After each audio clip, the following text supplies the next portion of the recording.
Praise the Lord, जय मसीह की। प्रभु की स्तुति, तारीफ और जय जयकार हो, परमेश्वर की महिमा हो। हालेलुया। ये सुबह प्रभु ने दी है, दिल की गहराई से धन्यवाद करें, स्तुति करें, तारीफ और जय जयकार करें। आज हम पढ़ेंगे भजन संहिता। भजन संहिता की शुरुआत है और सबसे पहले जैसा कि आज है, हमेशा हम करते हैं इंट्रो से जानते हैं कि भजन संहिता है किसके बारे में। भाई शुरुआत करते हैं, भजन संहिता है और ये इंट्रो है, ये पेज नंबर है 653। और इंट्रो से अक्सर कभी कभी लोगों के लिए जो ज़्यादा नहीं देख पाए पुराने एपिसोड्स, उनको शायद पता नहीं है। ये भूमिका जो है ना बाइबल की हर पुस्तक में, वो पढ़ना ज़रूरी है ताकि हम समझें कि वो किसके बारे में है। आज भूमिका शायद आपने कभी पढ़ा हो तो अच्छी बात है, अगर नहीं पढ़ा तो आज जब आप पढ़ेंगे मेरे साथ तो भूमिका में कुछ ऐसी बातें हैं जिसे पढ़ने से, जिसे जानने से आपको कुछ और गहरी बातें पता चलेगी। आइए शुरुआत करते हैं। भजन संहिता विशेषकर बाइबल के भजनों की पुस्तक और प्रार्थना की पुस्तक है। बेहतरीन। भजनों के बारे में जब हम बात करते हैं ना, तो भजन क्या है? तो बहुत सारे भजन 150 है पूरे अध्याय। क्या ये सारे भजन हैं? क्या हम इसको भजन की तरह गा सकते हैं? अगर हमें इनकी लय और ताल पता होती तो। बहुत सारे ऐसे भजन हैं जो वाकई में बहुत अच्छे गीत हैं। और समय के अनुसार जब मैं मसीह में आया था 18 साल पहले, तब मैं देखता था कि बहुत से लोग पुराने गीत गाया करते हैं जिनको हिम्स भी कहा जाता है। वो हिम्स कई बार भजन संहिता से लिए हुए होते या बाइबल के अलग अलग भागों से जो है लेकर उनको बनाया गया। और हिम्स का एक अलग ही टोन हुआ करता था। मोस्टली हिम्स एक ट्रेडिशनल वे में गाए जाते हैं और वही लोग आज वो भुला दिए गए। जब से नई कलीसियाएं स्थापना बढ़ती जा रही है तो हिम्स के बारे में कोई बात नहीं करता। अगर मैं कई लोगों से पूछूं हिम्स क्या होते हैं, पुराने गीत अगर आपको पता है तो नहीं लोगों को पता है। एक उदाहरण के लिए, एक शादी में गीत गाया होगा, आपने सुना होगा, होवेगी बरकत की बारिश, होवेगी बरकत जरूर। ये जो गीत है ये हिम है। ऐसे की बहुत सारी, ये तो बहुत अच्छा मेलोडियस हिम है, लेकिन बहुत सारे ऐसे भी हैं जिनकी मेलोडी इतनी अच्छी नहीं है, मतलब हमको ज़्यादा अच्छी नहीं लगती, पर वो हैं। और वैसे ही भजन संहिता सदियाँ बीत गई हैं तो इसके मेलोडी और इसकी जो सुर लय ताल जो है हम सबको नहीं मालूम। फिर भी आज भी हमारे मसीह भाई बहन ऐसे हैं जो पवित्र आत्मा की प्रेरणा में अच्छे गीत लिखते हैं और कई तो भजन संहिता से प्रेरित होकर लिखते हैं और वहाँ से वो गीत गाते हैं। जैसे कि एक गीत इस प्रकार से है, मैं आंखें अपनी पर्वत की ओर उठाऊंगा, मुझको है पता सहायता वहीं से पाऊंगा। ये जो है, ये लाइन भजन संहिता से लिया गया है, लेकिन फिर भी ये वो पूरा भजन नहीं है जो कि वो गा रहे हैं गीत में, और संभव भी नहीं है। पर गीत में और भजन में फ़र्क है।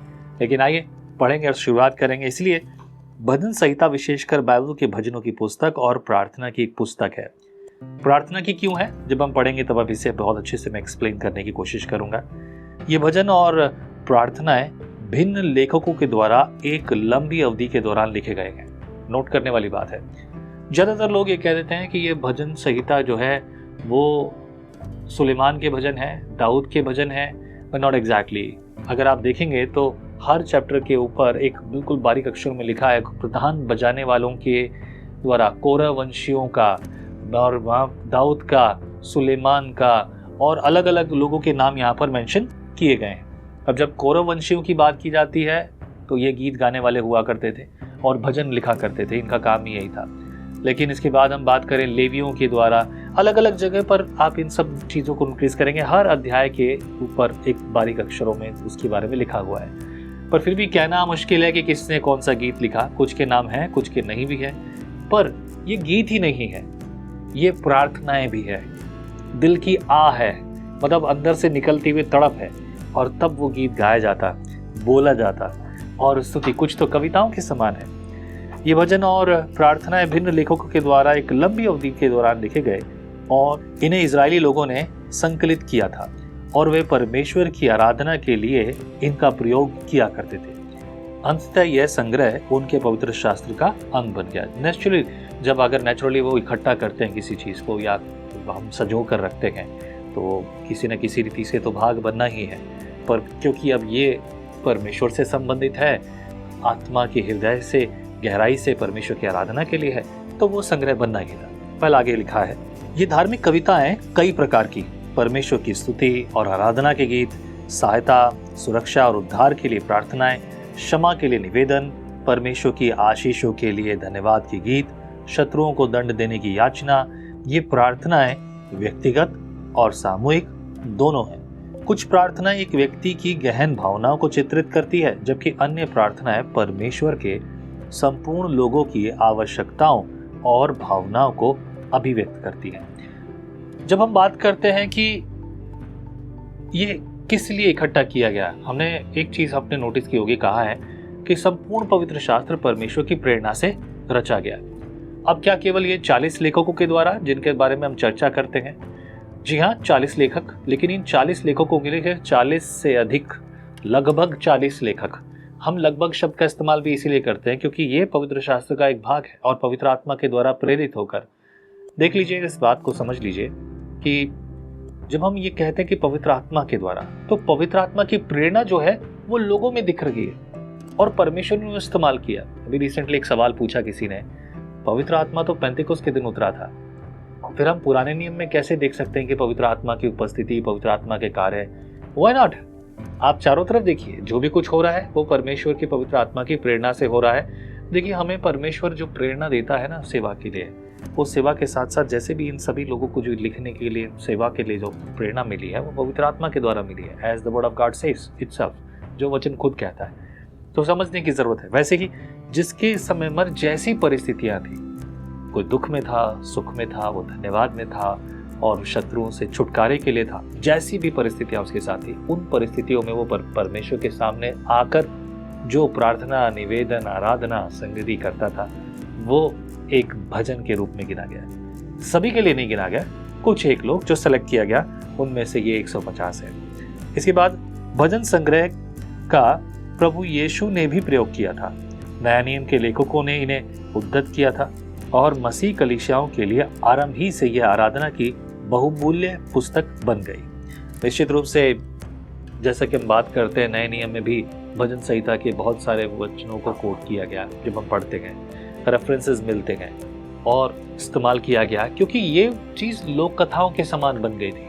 लोग हर बात के लिए उगाते हैं। आपको तो याद होगा, जैसे कि शाऊल ने मारा 1000 को, दाऊद ने मारा लाखों को, ये जो गीत बन गया, लोक गीत बन गया, जिसकी वजह से शुरुआत हो गई आपस में मन मुटाव वाली कहानी। ये जो चीज़ें रही है ना, ये ऐसी चीज़ें छूटती नहीं है, वो चलती रहती है। आपको गीत याद होगा, आप बहुत सारे नए सारे गीत गाते हैं, लेकिन फिर भी जब भी कभी आपके मन में आता है ये गीत, आपको कितना पसंद है? आज का दिन यहोवा ने बनाया है, हम इसमें आनंदित हो, आनंदित हो। ये गीत कभी भी आपके मन से नहीं उतरता, आप चाहे जितना गा लें।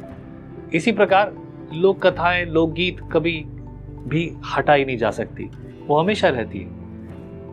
युद्ध के गीत गा लो आप, या फिर आज परिस्थितियों के बारे में कुछ कह लो, या कहो कि हर परिवार के बीच की कुछ ऐसी खास बातें हों जो पीढ़ी से पीढ़ी तक बनी रहती है। मेरे दादाजी, मेरे दादाजी, मेरे दादाजी के दादाजी, दादाजी के दादाजी, right, this is how people से।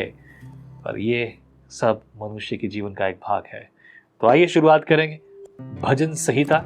इसे भजन संगीता भी कहा गया, भजन संग्रह भी कहा गया, और इंग्लिश में तो साम्स कहते ही हैं।